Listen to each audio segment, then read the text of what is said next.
of America, accompanied by Admiral Yvette M. Davis, United States Navy, the Superintendent, United States Navy.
Ladies and gentlemen, the Blue Angels, the Navy's Precision Flight Demonstration Squadron, will be approaching momentarily from the south behind us in a salute to the class of 2025.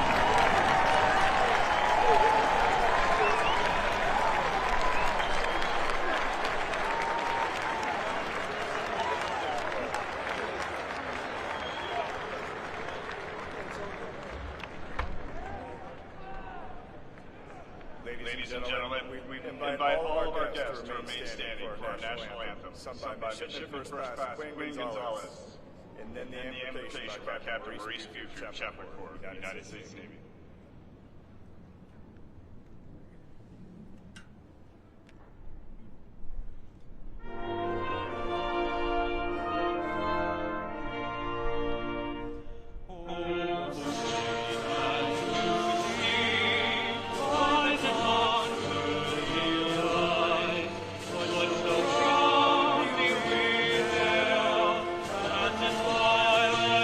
Thank you.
Let us pray. Most gracious and triumphant God, we come to announce to the world that these warriors are ready to fight tonight. For the record reflects they have the moral clarity for the fog of war, the mental agility to outwit the opposition, and more importantly, the spiritual readiness to say on behalf of we the people, of the people, and by the people, that the best is yet to come. So would you stretch forth your hand and stir up our faith as a people? For only then will we know that all things are possible to those that dare to believe.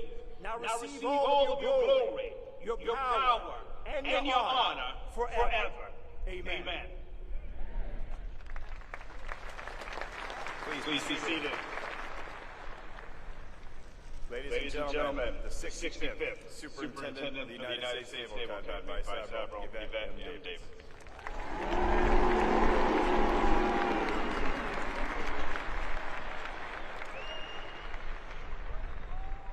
Good morning, 2025.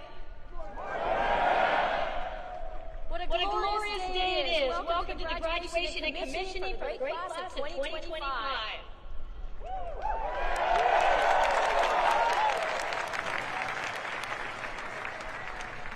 There can be no question about the significance of today. We have the privilege of hosting our Vice President, the Honorable J.D. Vance, the Secretary of the Navy, Secretary Phelan, the Commandant of the Marine Corps, General Smith, and the Acting Chief of Naval Operations, Admiral Kilby. Also joining us today is Senator Sullivan from the great state of Alaska, a former Marine and the Chairman of the Naval Academy Board of Visitors. And esteemed members of the board, Congressman Jake Elsie of Texas, a proud member of the class of '92, and former fighter pilot, and Congressman Derek Van Orden of Wisconsin, retired Navy SEAL. And Congressman Rob President of Pennsylvania is also with us today. Thank you for joining us as we celebrate the class of 2025. I'm honored you could be with us today. Class of 2025, this week has been a whirlwind for you.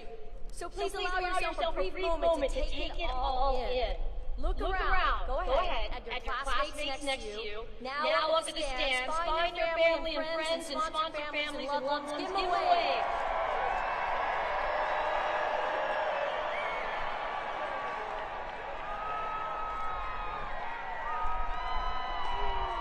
To all of the parents, grandparents, guardians, and mentors out in the crowd, I want to thank you for instilling the values that attracted your midshipmen to want to serve and to live a life of consequence. We are forever in your debt. And thank you to our amazing and incredible dedicated faculty, staff, coaches, and sponsor families who contributed to this class's development into officers of character, dedicated to the profession of arms. So 2025, to those who challenged you and pushed you to achieve greater things than you thought possible, to those who supported you and mentored you, please join me in giving them a heartfelt round of applause.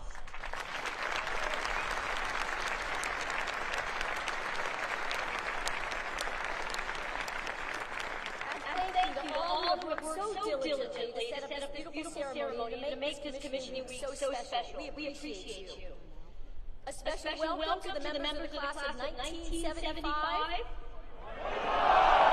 2025, link the chain.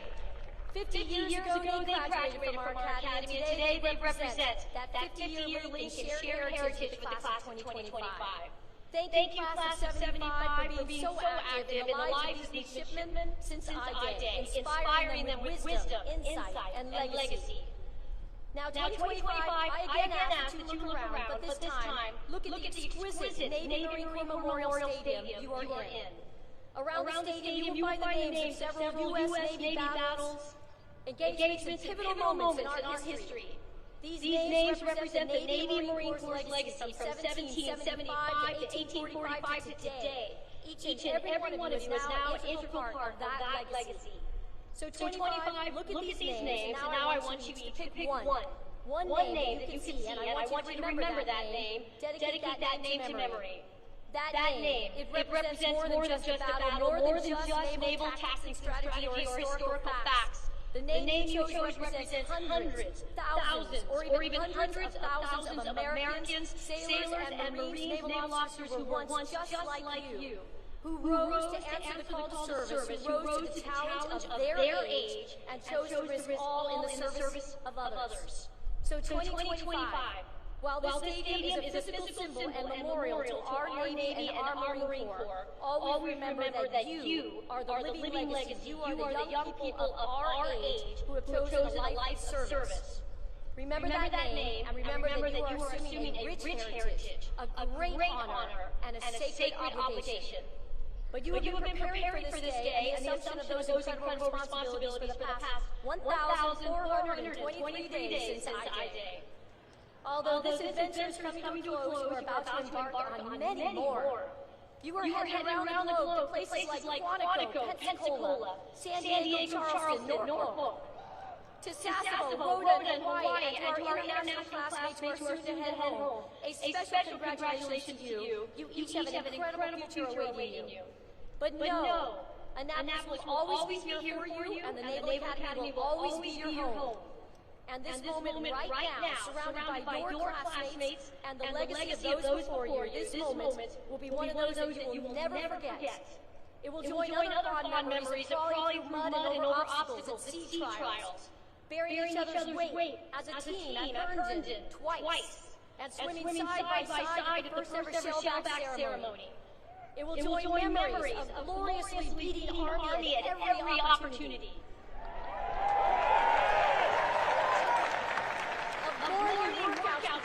Before the sun is risen, the intensity of finals weeks, of incredible summer trainings across the globe that help you find your operational calling, to your exceptional academic research capstone projects, and to the world-class musical and theatrical performances that showcase immense talent. And all of those shared experiences culminated today in your commissioning. And while today is the end of one chapter, it's the beginning of your careers as Navy and Marine Corps officers. On I-Day, you represented different corners of our nation and globe with different life circumstances and experiences. But now, at commissioning, you are a proud class of ethical warfighters who better understand the sacred oath you first took 4 years ago and will soon take again today. While we can never know with certainty what the future will hold for you or our country, we do know that you are assuming a vital role. Your sacred obligation to our nation is to be prepared and to make sure that you and those that you lead are ready to both preserve peace and decisively win when called upon. Vice President Vance, Secretary Phelan, Commandant Smith, Acting Kilby, and to all my shipmates out of the fleet, I want you to know the class of 2025 is strong. They are prepared and they are ready.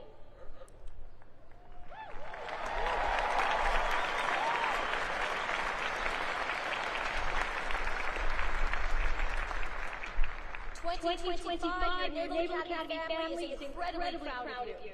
I'm incredibly proud of you, and I can't wait to see what you will accomplish in the years ahead. It is now my pleasure to introduce our 79th Secretary of the Navy, the Honorable John C. Phelan.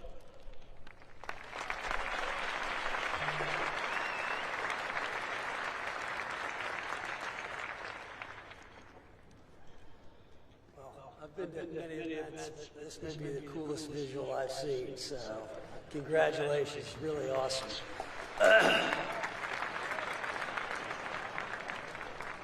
Mr. Vice President, Commandant, Acting Chief of Naval Operations, Superintendent, distinguished guests, faculty, staff, families, and most importantly, the class of 2025, good morning.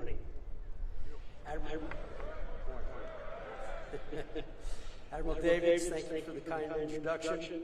Serving as the 79th Secretary of the Navy is a privilege of my lifetime, and I thank President Trump for his trust and confidence in appointing me to this role. And it's a particular honor to welcome and thank Vice President J.D. Vance for his presence today. As a Marine and combat veteran, Vice President Vance represents what makes this nation great.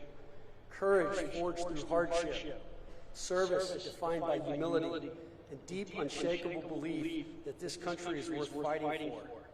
From the hills of Ohio to the battlefields of Iraq, and now to the halls of leadership in the White House, Vice President Vance's journey reminds us that honor is not given, it is earned. Thank you, Mr. Vice President, for your example, your service, and your continued leadership.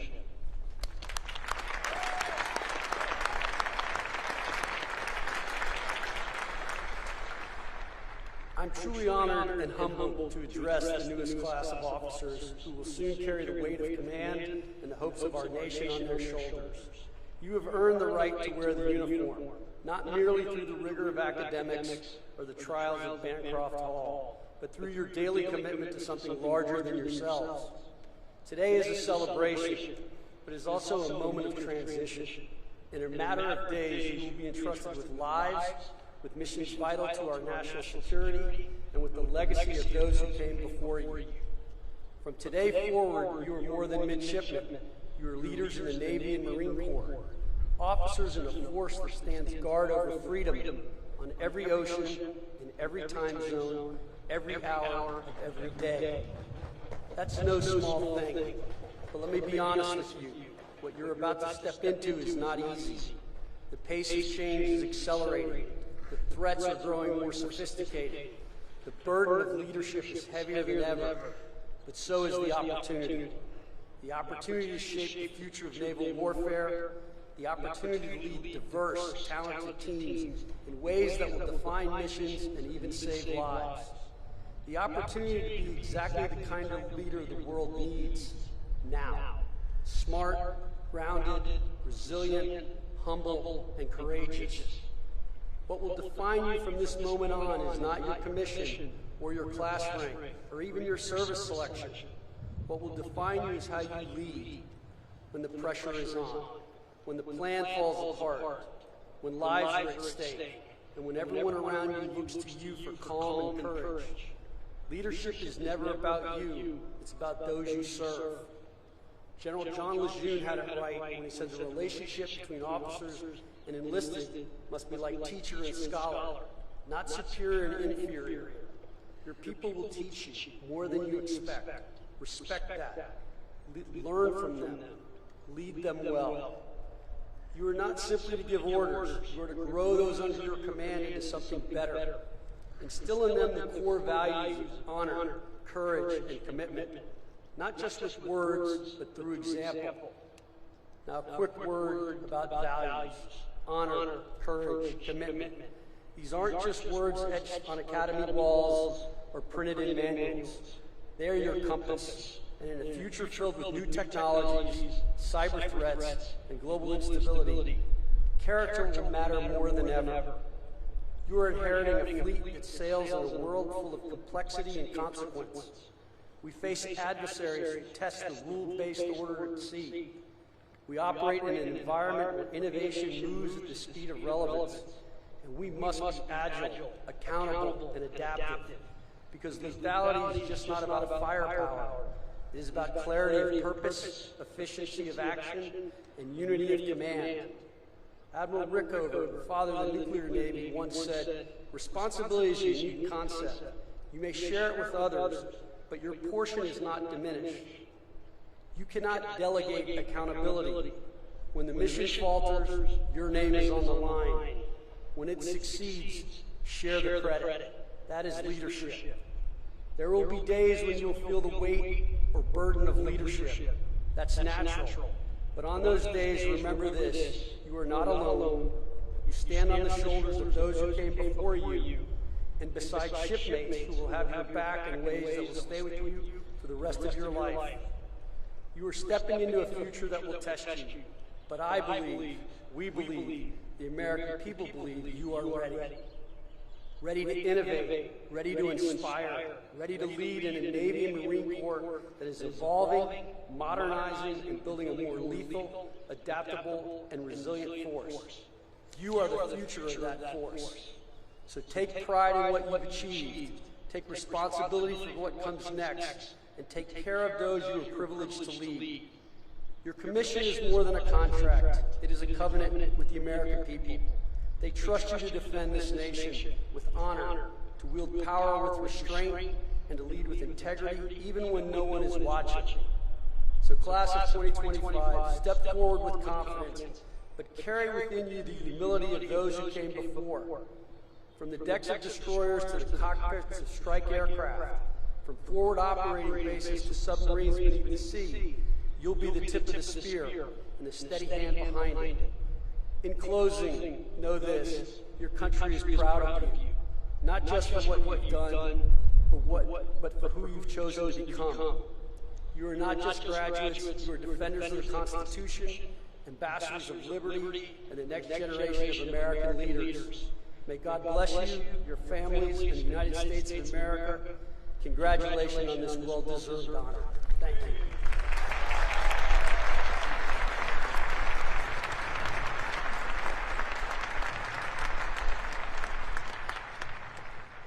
Ladies and gentlemen, it is my honor to introduce the 50th Vice President of the United States, the Honorable J.D. Vance.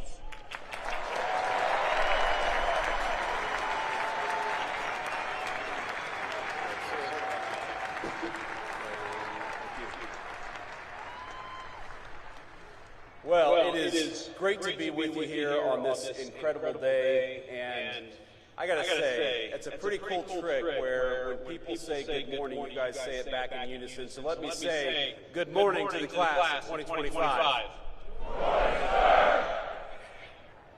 I want to say, first of all, thank you all for having me, and thank you especially to Vice Admiral Davids and Captain Allman for your hospitality. Thank you as well, of course, to Secretary Phelan for that great speech, Admiral Kilby, and General Smith for all that you do for our country. First off, I want to say, both from me and from President Trump, congratulations to the class of 2025.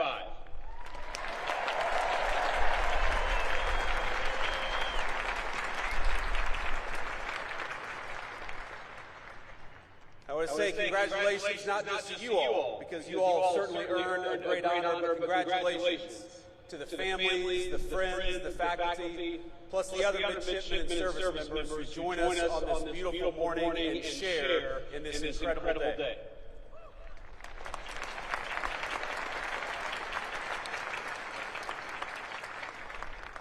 Now, it's always dangerous to give a politician a microphone.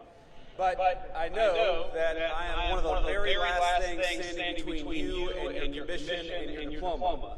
And so, out of respect, I just want you to know that this is only going to be a 3.5 to 4 hour speech. I hope you all brought your sunscreen, because it's bright out here. But today is such an incredible day for you. Tonight, you'll celebrate in the finest tradition of the United States Naval Academy with great food and, of course, maybe a little drink.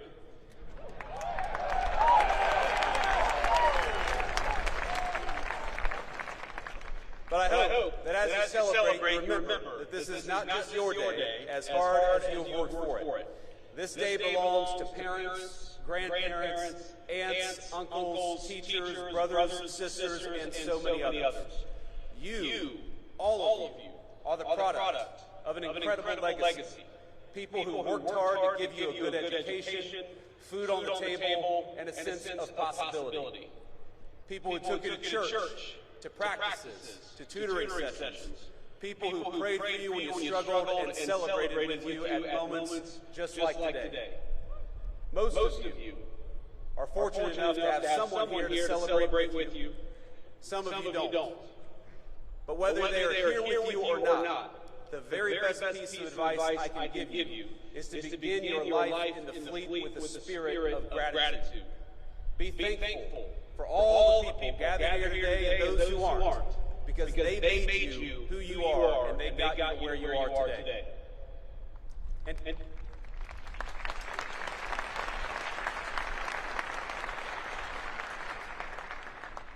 And I hope you'll take from that gratitude a sense of duty. You owe it to the American people, to yourselves, but most of all to the people who sacrificed so hard to get you here.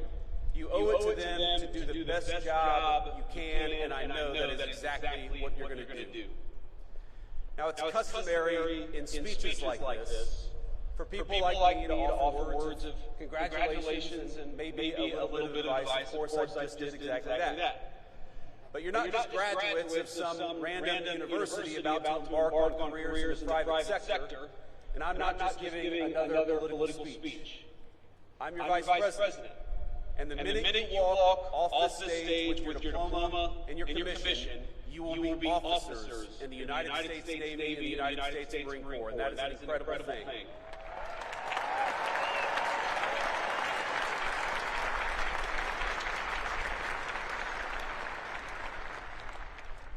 You will be leaders of men and women in our armed forces. So while President Trump and I congratulate you on this incredible achievement, I also thought it would be appropriate to tell you a bit about how the President and I think of your mission in this new and very dangerous era for our country. Now, last week, the President took a very historic trip to the Middle East, meeting with heads of state in Qatar, Saudi Arabia, and the United Arab Emirates. Most of the headlines focused on the trillions of dollars of new investment the President secured for our country, and that's, of course, an important thing. But I actually think the most significant part of that trip is that it signified the end of a decades-long approach in foreign policy that I think was a break from the precedent set by our founding fathers. We had a long experiment in our foreign policy that traded national defense and the maintenance of our alliances for nation building and meddling in foreign countries' affairs, even when those foreign countries had very little to do with core American interests. What we're seeing from President Trump is a generational shift in policy with profound implications for the job that each and every one of you will be asked to do. Now, following the collapse of the Soviet Union, our policymakers assumed that American primacy on the world stage was guaranteed. For a brief time, we were a superpower without any peer. Nor did we believe any foreign nation could possibly rise to compete with the United States of America. And so our leaders traded hard power for soft power. We stopped making things, everything from cars to computers to the weapons of war, like the ships that guard our waters and the weapons that you will use in the future. Why do we do that? Well, too many of us believe that economic integration would naturally lead to peace by making countries like the People's Republic of China more like the United States. Over time, we were told the world would converge toward a uniform set of bland, secular, universal ideals, regardless of culture or country.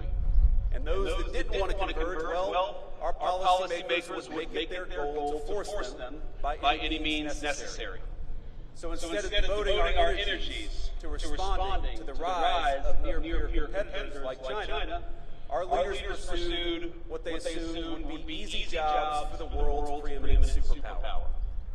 How hard could it be to build a few democracies in the Middle East? Well, almost impossibly hard, it turns out, and unbelievably costly. And it wasn't our politicians who bore the consequences of such a profound miscalculation. It was the American people, to the tune of trillions of dollars, but more than anyone, it was born by the people who were in your shoes just a few short years ago, by our service members and their families.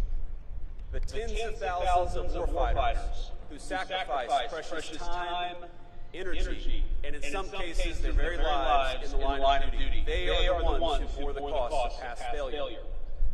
Our leaders abandoned clearly stated strategic goals for lofty, often incoherent abstractions. This is how, for example, we wound up chasing a $230 million pier in Gaza that worked for a grand total of 20 days while injuring over 60 American service members in the construction and maintenance of that pier. Our government took its eye off the ball of great power competition and preparing to take on a peer adversary, and instead, we devoted ourselves to sprawling, amorphous tasks, like searching for new terrorists to take out while building up faraway regimes. Now, I want to be clear. The Trump administration has reversed course. No more undefined missions. No more open-ended conflicts. We're returning to a strategy grounded in realism and protecting our core national interests. Now, this doesn't mean that we ignore threats, but it means that we approach them with discipline, and that when we send you to war, we do it with a very specific set of goals in mind. And consider how this played out in just the last major conflict we engaged in with the Houthis over in the Middle East. We went in with a clear diplomatic goal, not to enmesh our service members in a prolonged conflict with a non-state actor, but to secure American freedom of navigation by forcing the Houthis to stop attacking American ships. And that's exactly what we did.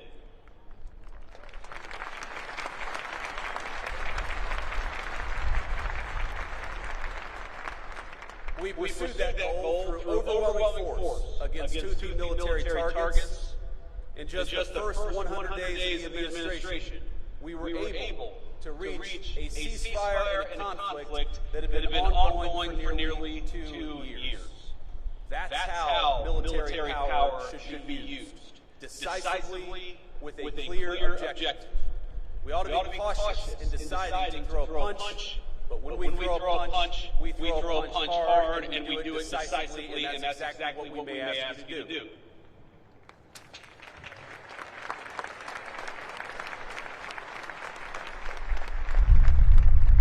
Now that shift in thinking from ideological crusades to a principled foreign policy will help restore the credibility of American deterrence in 2025 and beyond.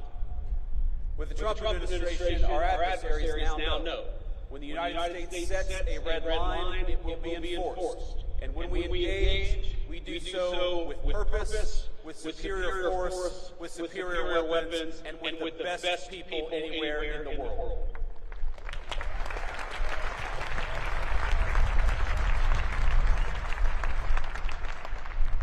Let me say something about weapons and the future of warfare. It is, of course, a priority of this administration, not just to keep, but to widen the technological edge between the United States military and our adversaries all over the world. In the wake of the Cold War, America enjoyed a mostly unchallenged command of the commons, airspace, sea, space, and cyberspace. But the era of uncontested U.S. dominance is over. Today we face serious threats in China, Russia, and other nations determined to beat us in every single domain. From spectrum to low Earth orbit to our supply chains and even our communication infrastructure. Technology has lowered the cost of disruption, and so we must be, all of us, not just smarter. We got to make sure that we send our troops to war. We do it with the right tools. We can no longer assume our engagements will come without cost. That's why the Trump administration is investing in innovation, rewarding risk takers at the Department of Defense, and streamlining weapons acquisition for the new century. Investing in cutting-edge weaponry like hypersonics is important, but just as important are the low-cost, high-impact technologies that are already transforming the battlefield. Things like drones. And by the way, when we talk about innovation is not just happening in the laboratory of a defense contractor. Innovation increasingly is happening on the very battlefield that you will lead troops on. So that you are not just recipients of innovation, you're not just users of tools, you will very often be developing tools in this new century. Our lawmakers and military brass alike must learn to adjust to a world where cheap drones, readily available cruise missiles, and cyber attacks cause extraordinary damage to our military assets and our service members. And it will be you, the graduates gathered here today, who will lead the way for the rest of us. Your service will bring new challenges and environments, including ones unfamiliar even to those who served before you. You will deploy new equipment, new systems, and new technology. And through those experiences, it is you who will learn, who will teach others, and will help our services and our entire country adapt to the future we're confronting. Now, the extraordinary education you have received is an investment by the American people, an investment not only in your courage, but in the strength of your minds and the promise of your leadership. Because your nation rests easier knowing that we have the most brilliant strategists and tacticians standing guard. Men and women like you, brilliant enough to preempt and, if called, fight and win the wars of tomorrow. And as technological change continues to transform the battlefield, it only heightens the importance for this administration, for our whole country, on investing in our military's human capital. That's you. In the well-being of our warfighters, in your brilliance, in your strategic innovation. Modernization isn't just about tactics and tools. It's about meeting the needs of our service members. For too long, we asked too much of too few. Past leaders sent our service members on mission after mission with no exit strategy, no end in sight, and with little articulation for the American people or for the warfighters about what we were doing. When we extend the deployment of an aircraft carrier, that has real impact on people's lives, and we're aware of it. They miss their families, of course they miss their loved ones and their home life. They accept that sacrifice, and that's the job that you've taken on. But the job that we have taken on is to never misuse that sacrifice or never ask you to do something without a clear mission and a clear path home.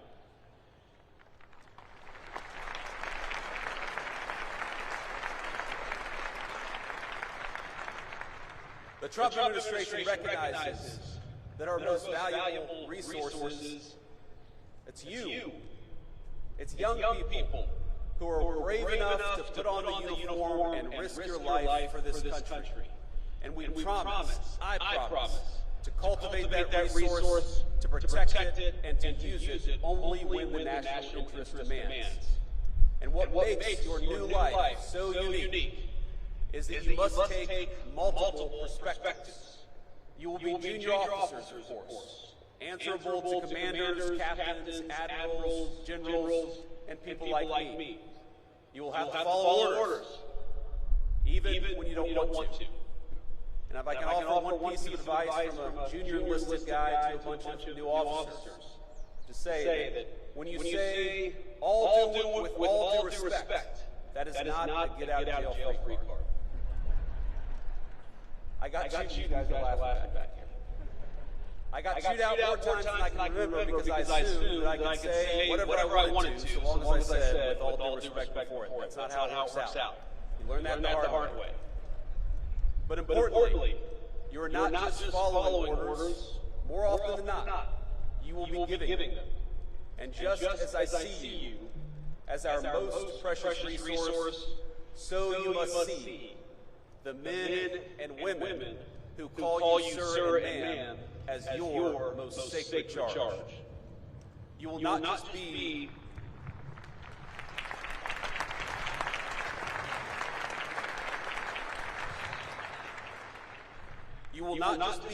another boss. You will counsel them through triumph and tragedy. You will learn that there is no clear line between personal and professional for officers in the Navy and Marine Corps. But I encourage you to see them not just as people who must follow your orders, but as leaders in their own right, with incredible wisdom and incredible potential.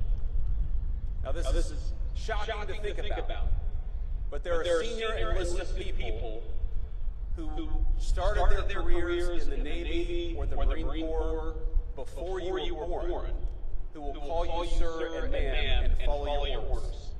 Think about what an incredible honor that is. And think about what an incredible opportunity it is, not just to lead these men and women, but also to learn from these men and women. And that is the task before you.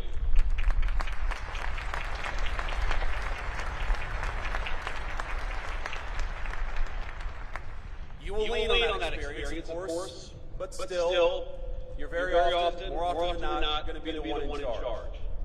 That is an honor, but it's a responsibility that ought to give you chills. You've made it now through one of the most demanding institutions in the entire world. You have earned your commissions, and you've stepped forward to serve at a moment when your country needs you, now more than ever. But you're stepping into gigantic shoes, and it's worth taking stock of that as you prepare to receive your commission. Those of us who served know that graduates of the Naval Academy, they have a certain energy, a certain aura, a certain respect when they're out there in the fleet. Let me just give you an example. Today is your day, of course, and you should celebrate. But in 3 days, the President and I will lead the most solemn occasion in our nation, Memorial Day at Arlington Cemetery. You'll learn, as I have, that when people say things like Happy Memorial Day, you appreciate the sentiment behind it, but you know that it's wrong. Because Memorial Day is not a happy day. And Memorial Day is not for those who served and came home. It is for those who served and didn't. Every Memorial Day, I think about a graduate of this institution, Major Megan McClung. She was an officer I served with. She was bright, tough, and incredibly dedicated to her job.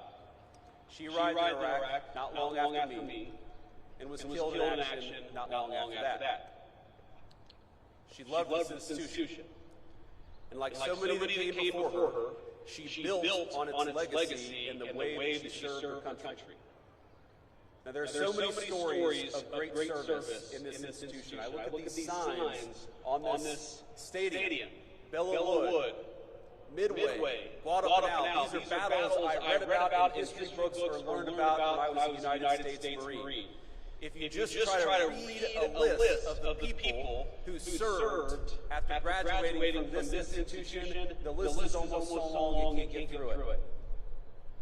Senior leaders, Commandants of the Marine Corps, Chiefs of Naval Operations, astronauts, great business leaders, and even a few lowly politicians have graduated from the United States Naval Academy. Their service is an incredible legacy that they have passed on to you. And you are the bridge that connects the incredible heritage of this institution to the future duties and responsibilities your country needs you to perform.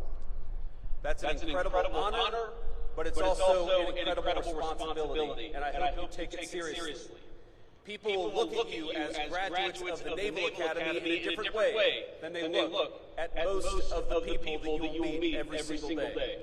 They will look at you that way, yes, because you worked hard, and yes, because you deserve this day, but they will also look at you differently because you stand on the shoulders of giants. And 20, 30, or 40 years from now, there are there are people who are going to be standing on your shoulders. So please remember that. Please take it seriously. And please recognize that you become part of a brotherhood and sisterhood that will enable you to do great things, that will support you as you do them, but will ask you to give back as you should in return.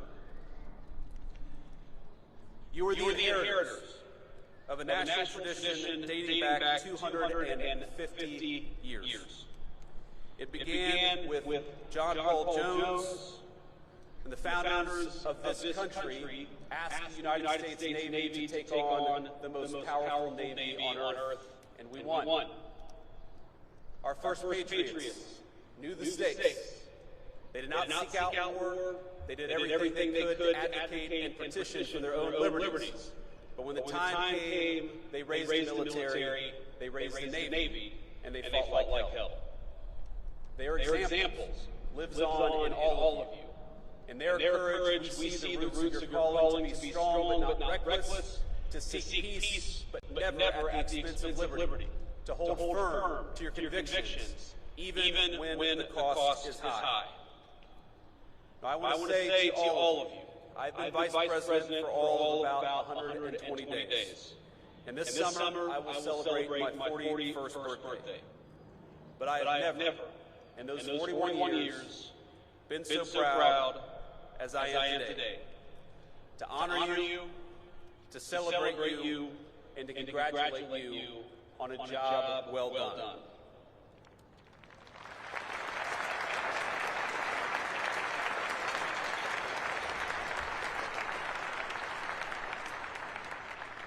Now, I'm sure some of you share my politics and some of you don't. But I know today I speak for a grateful nation when I say we are rooting for you. Naval Academy Class of 25, we are proud of you, and we depend on you. Congratulations, Godspeed, and do great work.